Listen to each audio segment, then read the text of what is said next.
Hello there, and welcome to the Fairytale Castle. Today I am going to read to you the fairy tale, The Shepherdess and the Chimneysweep.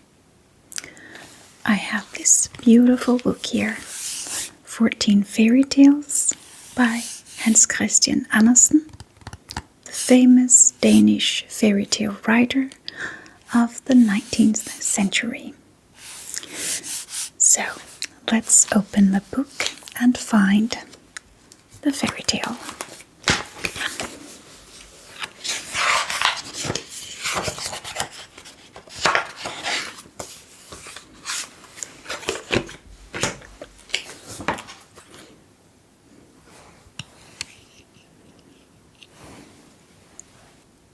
The Shepherdess and the Chimneysweep.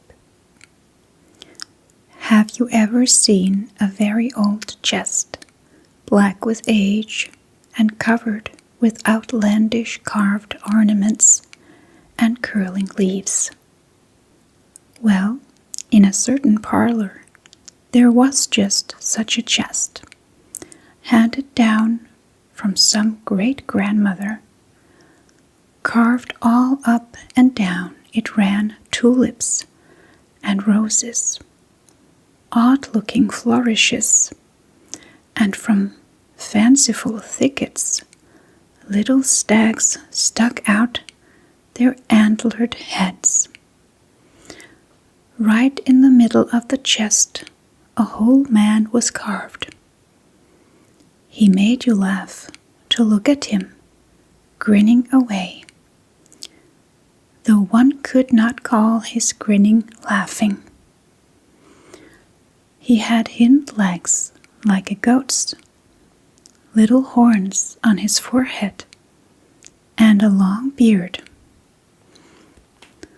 All the children called him General Headquarters, Hindquarters, Gives Orders Front and Rear, Sergeant Billy Goat Legs. It was a difficult name to pronounce, and not many people get to be called by it. But he must have been very important, or why should anyone have taken the trouble to carve him at all? However, there he stood, forever, eyeing a delightful little china shepherdess on the tabletop under the mirror. The little shepherdess wore golden shoes and looped up her gown fetchingly with a red rose. Her hat was gold, and even her crook was gold. She was simply charming. Close by her stood a little chimney-sweep, as black as coal, but made out of porcelain too. He was as clean and tidy as anyone can be, because you see, he was only an ornamental chimney sweep. If the china makers had wanted to, they could just as easily have turned him out as a prince, for he had a jaunty way of holding his ladder, and his cheeks were as pink as a girl's. That was a mistake, don't you think? He could have been dabbed with a pinch or two of soot. He and the shepherdess stood quite close together. They had both been put on the table where they stood, and having been placed there, they had become engaged, because they suited each other exactly. Both were young, both were made of the same porcelain, so they were equally fragile. Near them stood another figure, 3 times as big as they were. It was an old Chinaman who could nod his head. He too was made of porcelain, and he said he was the little shepherdess's grandfather. But he could not prove it. Nevertheless, he claimed that this gave him authority over her. And when General Headquarters, Hindquarters, gives orders front and rear, Sergeant Billygoatlegs asked for her hand in marriage. The old Chinaman had nodded his consent. "There's a husband for you," the old Chinaman told the shepherdess. "A husband who, I am inclined to believe, is made of mahogany. He can make you Mrs. General Headquarters Hindquarters gives orders front and rear Sergeant Billygoatlegs. He has the whole chest full of silver, and who knows what else he's got hidden away in his secret drawers." "But I don't want to go and live in the dark chest," said the little shepherdess. "I have heard people say he's got 11 China wives in there already." "Then you will make 12, said the Chinaman. "Tonight, as soon as the old chest commences to creak, I'll marry you off to him, as sure as I am a Chinaman." Then he nodded off to sleep. The little shepherdess cried and looked at her true love, the porcelain Chimneysweep. "Please, let's run away into the big wide world," she begged him, "for we can't stay here." "I'll do just what you want me to," the little Chimneysweep told her. "Let's run away right now. I feel sure I can support you by chimney sweeping. I wish we were safely down off this table," she said. "I'll never be happy until we are out in the big wide world."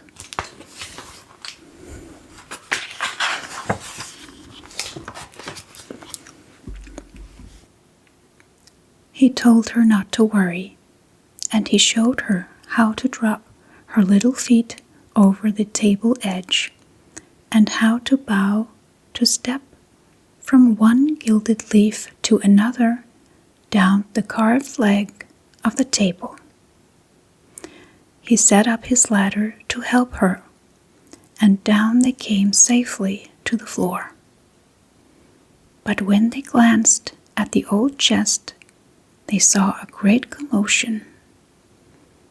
All the carved stags were craning their necks, tossing their antlers, and turning their heads. General Headquarters Hindquarters gives orders front and rear.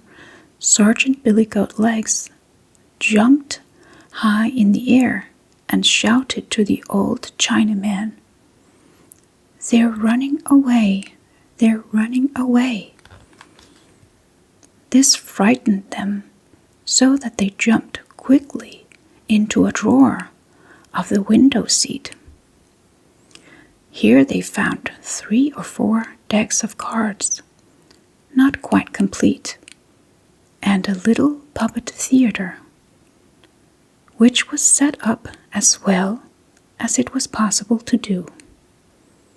A play was in progress, and all the diamond queens, heart queens, club queens, and spade queens sat in the front row and fanned themselves with the tulips they held in their hands. Behind them, the knaves lined up, showing that they had heads both at the top and at the bottom, as face cards do have. The play was all about 2 people who were not allowed to marry, and it made the shepherdess cry because it was so like her own story. "I can't bear to see any more," she said. I must get out of this drawer at once." But when they got back to the floor and looked up at the table, they saw that the old Chinaman was wide awake now. Not only his head, but his whole body rocked forward. The lower part of his body was one solid piece, you see. "The old Chinaman's coming," cried the little shepherdess, who was so upset that she fell down on her porcelain knees. "I have an idea," said the Chimneysweep. "We'll hide in the potpourri vase in the corner. There we can rest upon rose petals and lavender, and when he finds us, we can throw salt in his eyes." "It's no use," she said. "Besides, I know the potpourri vase was once the old Chinaman's sweetheart, and where there used to be love, a little affection is sure to remain. No, there's nothing for us to do but to run away into the big wide world."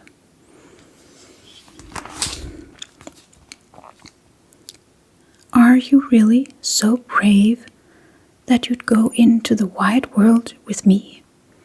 asked the Chimneysweep. "Have you thought about how big it is, and that we can never come back here?"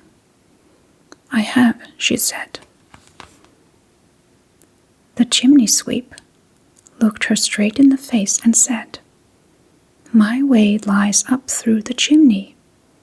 Are you really so brave that you'll come with me into the stove and crawl through the stovepipe? It will take us to the chimney. Once we get there, I'll know what to do. We shall climb so high that they'll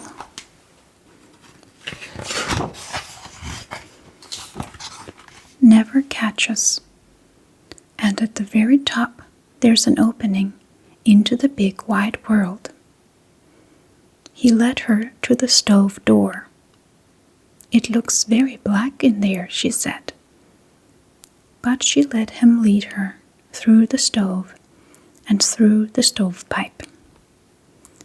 There it was pitch black night.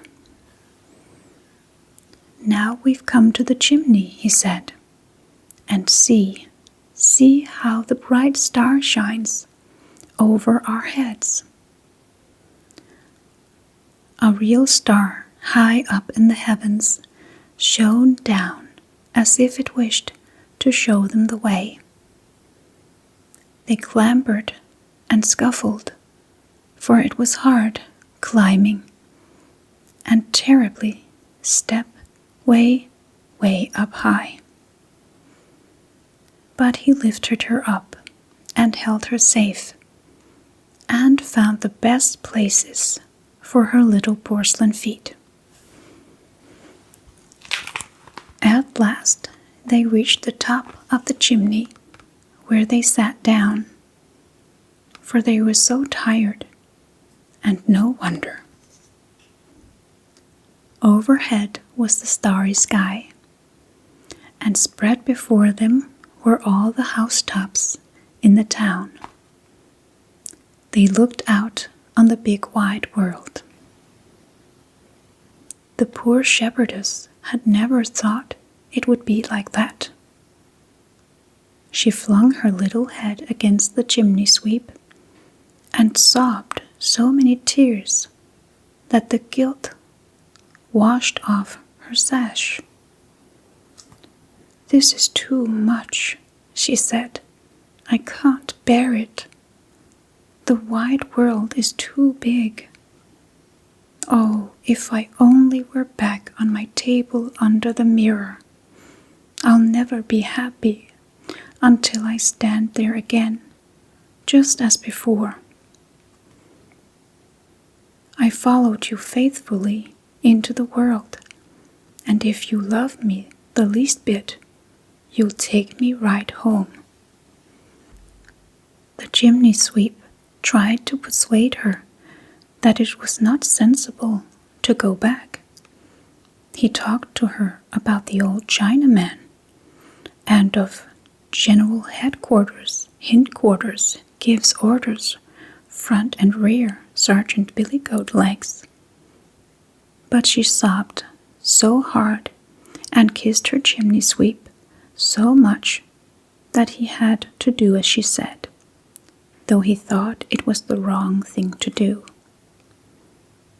So back down the chimney they climbed, with great difficulty, and they crawled through the wretched stovepipe into the dark stove.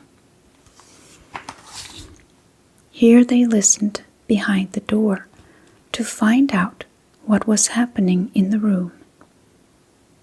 Everything seemed quiet, so they opened the door, and oh, what a pity! There on the floor lay the Chinaman in 3 pieces. When he had come running after them, he tumbled off the table and smashed. His whole back had come off in 1 piece, and his head had rolled into the corner. General Headquarters, Hindquarters, gives orders, front and rear, Sergeant Billygoat-Legs, was standing where he always stood, looking thoughtful. And here is a beautiful painting of the shepherdess and the Chimneysweep up in the chimney, looking at the stars and all the rooftops.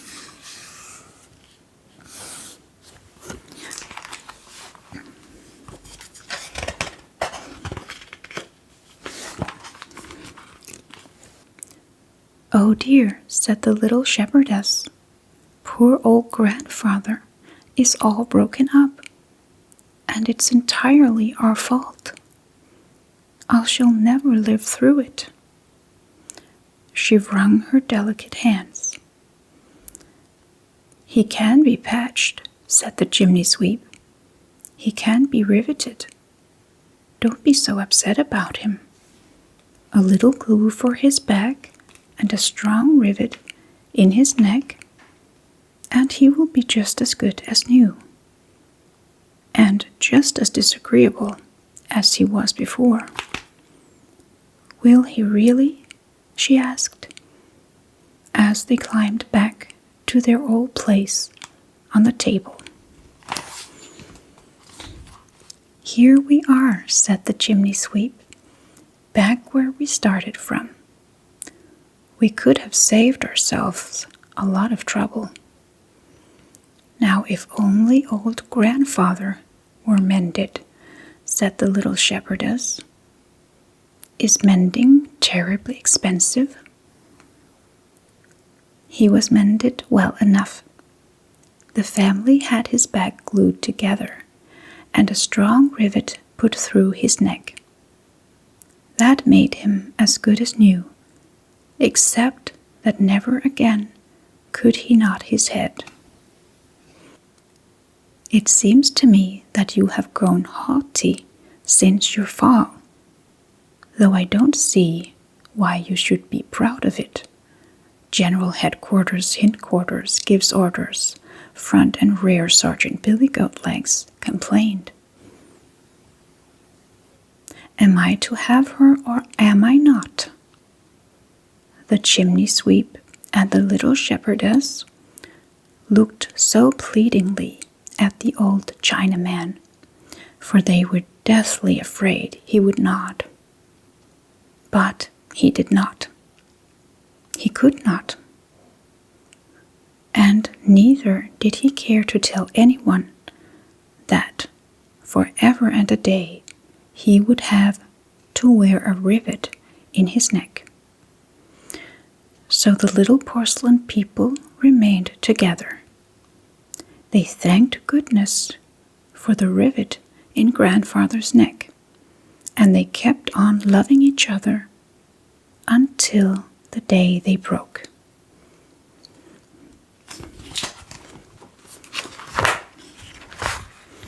And there's a drawing here of the old Chinaman.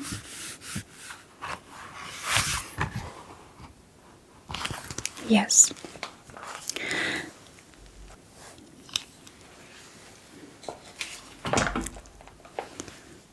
Such a beautiful and lovely fairy tale of the shepherdess and the chimney-sweep.